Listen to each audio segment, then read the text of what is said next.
Hello everyone, my name is Sniping is Fun, and I welcome you to a much needed update slash fixing slash revision slash whatever you want to call it to my Super Smash Bros. Ultimate Fighters Pass 2 predictions.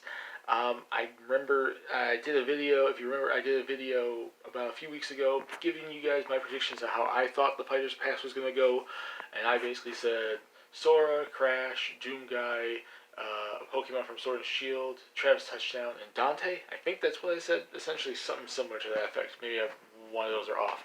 I don't know. Something similar to that effect, though.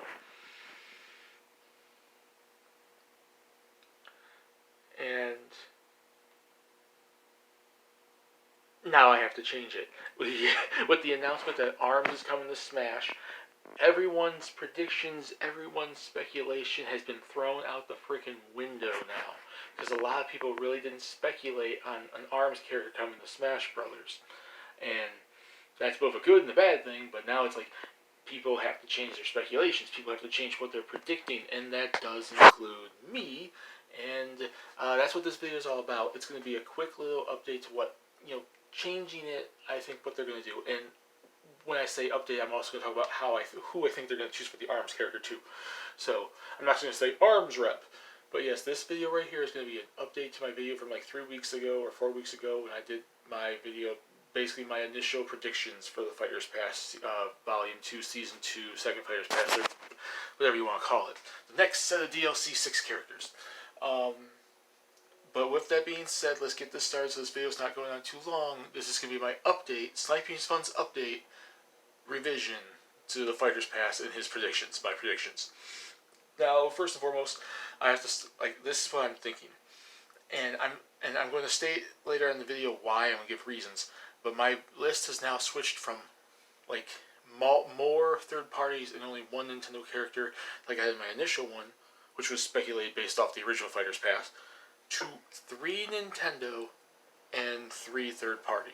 And I'm going to say why in a second. My first speculation, obviously, I'm going to jump into the ARMS rep. I don't think they're going to pick a singular ARMS character. I think at this point, with how many characters are in that roster and how many, people love certain characters. They love this character. They love that character. All the characters in there have their fans. I think it'd be really unfair for them to pick one singular character, unless that's the one singular character. Maybe, it just happens to be the most popular of them all, or it's used to advertise an ARMS 2. My speculation is it's going to be like Hero, like the Dragon Quest Hero, 4 characters in one. I initially was saying, maybe it'll be like, Bowser Jr. and the Koopalings, all 8 costumes are different characters. I think you can get away with 4 working in the same body frame and same kind of mixing movesets together, special abilities together. I don't think 8 would work so much, because then you have the mummy guy, you have Dr. Coil, which floats, and you have all these characters that have different body sizes, and or they have that robot guy with the pet dog partner. There's a little too much to get. I think 8, but I think 4 you can get easily. And I think it's going to be ARMS rep. It's going to be like Hero, but it's going to be named like Bowser Jr. and the Koopalings. Each costume is going to be named after their character, and that's going to be called ARMS Fighter. Each hero is just named Hero because you can name them in the game. And they all have their own names, and even Sakurai say that, but they're all heroes generally in the game. But it's gonna be like the Dragon Quest Hero, 4 characters, but it's gonna be a naming convention of Bowser Jr., where all 4 characters have their own name. My 4 characters I pick is not gonna be Spring Man, because I think the whole assist trophy thing would be a little unfair that they throw him in there and have him still there. I'm gonna say Ribbon Girl, Min Min, Ninjara, and Kid Cobra. Those are the 4 I'm picking. And I know Ninjara and Kid Cobra are a little bit more varied than Min Min and Ribbon Girl are in terms of their movements, but you can kind of find a basis for a moveset that works just like that. So my ARMS representation prediction is a 4-in-1 character like Hero, and those are the 4 I'm going to pick. My second one, and I picked this character because ARMS is getting the representation now. It missed out on the base roster, but the DLC, it's getting the revival. It's going to get a chance in the DLC now. Xenoblade 2, Rex and Pyra. Rex missed his chance. It was too new, according to Sakurai, in the base roster. He wanted him, apparently, in the game, and then he gave us as a bonus for pre-ordering the Fighters Pass. You got the Rex Sword Fighter Mii costume and hairstyle and whatever, the outfit and hair and whatnot. I think now it's going to be that. With Xenoblade Chronicles Definitive Edition of the original coming out, maybe eventually down the line, Xenoblade Chronicles X comes over, and then obviously Xenoblade Chronicles 2 is still fairly popular, and eventually Xenoblade Chronicles 3, X2, the series is going to continue. Shulk needs a secondary character, and since ARMS missed the base roster, and now ARMS is getting in as a DLC, I think Xenoblade 2 is now warranting a character. It really is. And I think everyone really speculated during the speculation process for like Smash Bros. Ultimate. A lot of people speculated on, ARMS getting in Xenoblade Chronicles 2 getting in, both getting in, and neither of them got on the base roster. ARMS now has a representation in the DLC. I think Xenoblade Chronicles 2 deserves it as well. And I think Rex, Pyra, Mythra, a trio character, Pokemon trainer character, duo character, will join Shulk as a Xenoblade rep. My third character from Nintendo is obviously not going to change. I still think Pokemon Sword and Shield are going to get a rep. But I think my representation now changes. It's not going to be one of the starters. It's not going to be Cinderace or, the other two, either the Italian or Rillaboom or whatever the heck they're called. It's going to be, I'm predicting because of the push, Nintendo and Game Freak and the Pokemon Company and whatnot want to push the DLC in Sword and Shield. It's going to be Urshifu.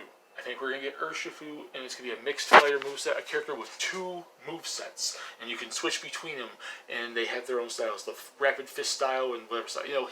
Depending on, in the story of the DLC, depending on where you take the Pokemon and train them at, they get either both fighting styles, so you integrate a 2-for-1 fighting style character in Smash Bros., you're advertising the DLC, you get a fighting type Pokemon in the roster, I think it's fighting, I'm sure, and that's my choices for the Nintendo characters. ARMS would be a 4-in-1 rep, Rex and Pyra Mythra, and then you will get Urshifu, for Pokemon Sword and Shield. Now, if you want to go for that Monkey Legendary or someone like Toxtricity, those are options too. The Monkey one represents the DLC as well. I forgot what the heck his name is, Xanet, Manzet, whatever it's called. Or if you want to go for a base roster character, a lot of people like Toxtricity, but I'm going with Urshifu. Now, as for the third-party characters, it's still going to be 3 from that same list, but obviously I want to pick the ones I feel fit the best, so I have to cut out the ones I don't think deserve it as much. And my 3 third-party characters are still Travis Touchdown, Sora, and Crash Bandicoot. I cut out Doom Guy. I cut out whoever the other one was. But that's what I'm going. I think Lloyd Irving or whoever, Sora, Dante. I cut out Dante. There it is. I cut out Dante, and I cut out Doom Guy. I think they both still make a lot of sense, and they're still very highly likely on my list of predictions. I think are still possible. But I'm picking Travis Touchdown, Sora, and Crash Bandicoot because of various reasons, either connections through friendship with Sakurai, the companies connected to each other, games coming out, or whatever the heck else. Crash Bandicoot's been big on a revival since, the Insane Trilogy came out a couple years ago. It's on the Switch. There's rumors now of a Crash Bandicoot getting a revival, a new game. It's going to be coming back. And that's obviously going to be on Nintendo, and it's probably the next biggest Western-based character I think Smash Brothers can get. Travis Touchdown, obviously Suda's friends with Sakurai. The games are mostly on Nintendo, and No More Heroes 3 is coming to Switch this year, more than likely. Hopefully, doesn't screw it over and push it back further. But it's coming to the Switch, big advertisement chance. And he is a character that I feel new third-party-wise deserves it from his history of Nintendo friendship, Sakurai, Suda, and the series is an awesome series, and it deserves more recognition for Smash Brothers. And then Sora, that's the next obviously Square rep. Apparently Nintendo, when Nintendo gave Sakurai the choice of characters to pick from in terms of, because supposedly with the first Fighters Pass they gave him the choice of characters. I think Sora was on that list, or at least rumored to be on that list. Nintendo supposedly wants him. Square supposedly is cool as long as Disney's cool with it, but then also that throws Disney into the mix. But as far as I heard, the president of Disney or someone higher up in Disney is cool with it as long as Nomura likes it. So all 3 parties are pretty much in agreement that he would make sense in Smash Bros. Be a cool character in Smash Bros. 1 and Smash Brothers. So I think that Disney, Nintendo, and Square Enix are all going to work together with Nomura, and they're going to get him in, and he's going to be the 3rd Square Enix character. And I think he is the most deserving next Square Enix character. I know a lot of people say Geno. I love Geno too, and he would be a cool character in Smash, but I think Square would want a character that's more of their own. I think Nintendo, if there's another Mario character in the future, would want one that's more of their own.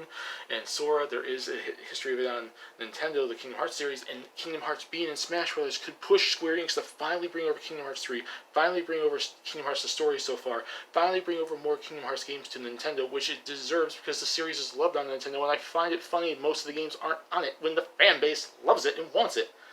And that's my choice. So, Arms Rep 4 and 1 characters of Ninjara, Kid Cobra, Ribbon Girl, and Min Min. Then we have Rex with Pyra and Mithra. We have Urshifu. Those will be the 3 Nintendo characters. Then Travis Touchdown, Crash Bandicoot, and Sora for third parties. That's my current updated list. And obviously I'm going to have to change it again in the future when they announce, oh my god, Waluigi's in Smash. Please no. Whenever they announce the next future third party for first party, second party characters in future Smash Bros. Announcements for this DLC, obviously I'm gonna have to change this again and again and again, like a lot of our Smash predictors and whatnot and speculation people. But yeah, that's my list. I hope you guys liked it. Put in the comment section what you guys think. What do you think of these 6? And put in the comment section what your 6 are. See y'all later. My name is Sleeps with Peace. Please subscribe if you want to. Have a lovely day. I'll see y'all later. Bye.